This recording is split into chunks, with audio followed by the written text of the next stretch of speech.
আসসালামু আলাইকুম।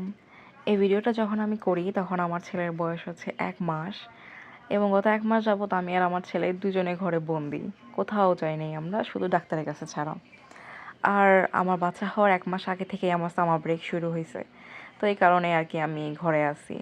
কোথাও যাওয়াটাও হয় না। তো যেহেতু বাচ্চার ১ মাস হইছে, তাই আমি ভাবলাম যে একটু নিচে থেকে হেঁটে আসি। তো আমার একটু হাঁটা হবে, একটু বাহিরের আলো বাতাস দেখা হবে। অনেকদিন বাহিরে যাই না। আগের মতো আর দৌড়াদৌড়ি করে বাহিরে যাওয়া, বাজার করতে যাওয়া, যেখানে মন চায় সেখানে দৌড় দেওয়া আর হচ্ছে না। তো ভাবলাম যে যাই, আমার এখন যত দূর যাওয়া দরকার নিচ পর্যন্ত ওইখানেই যাই। তো এখন বাহিরে আসছি, আর সাথে সাথে আমার ছেলে ঘুমিয়ে গেছে। আমাকে বাহ, খুবই ভালো। বাহিরে আসলে গাড়িতে উঠলে সব বাচ্চারা খুব তাড়াতাড়ি ঘুমায় যায়, সব সময় দেখছি। তো আমরা সবাই মিলে আসছি নিচে হাঁটাহাঁটি করতে। এবং কানাডা আসার পর আমার মনে পড়ে না যে আমি কখনো এত লম্বা একটানা ঘরে ছিলাম।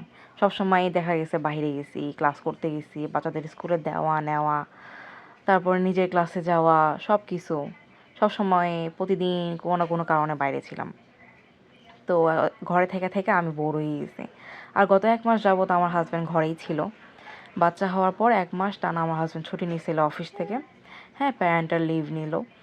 এবং সে ঘরে সব কাজ করছে, বাচ্চাদেরকে স্কুলে দেওয়া নেওয়া, টিফিন বানানো থেকে শুরু করে সব কাজ করছে। ঘরে রান্নাবাড়িও করলো, বাচ্চা জামা কাপড় ধোয়া সবই সে করছে। এবং ফাইনালি সে আজকে অফিসে ফেরত গেছে এবং সে খুবই খুশি। তো বললাম যে এত তুমি খুশি কিসের জন্য? তো বলতেছে যে অফিসে তো ভাই আমরা একটা নির্দিষ্ট টাইমে যাই আসি, কাজ করি, কাজ শেষ হয়, কিন্তু ভাই যখন ঘরে ছিলাম ঘরের কাজের তো কোনো শেষ হচ্ছিল না।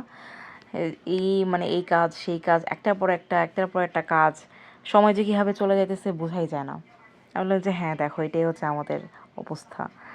তো যাই হোক, এই ক্লিপটা এরকম করে বাড়ি খাচ্ছে কারণ হচ্ছে আমার কল আসতেছিল ভিডিও করার মাঝখানে, আমি পরে বুঝতে পারছি।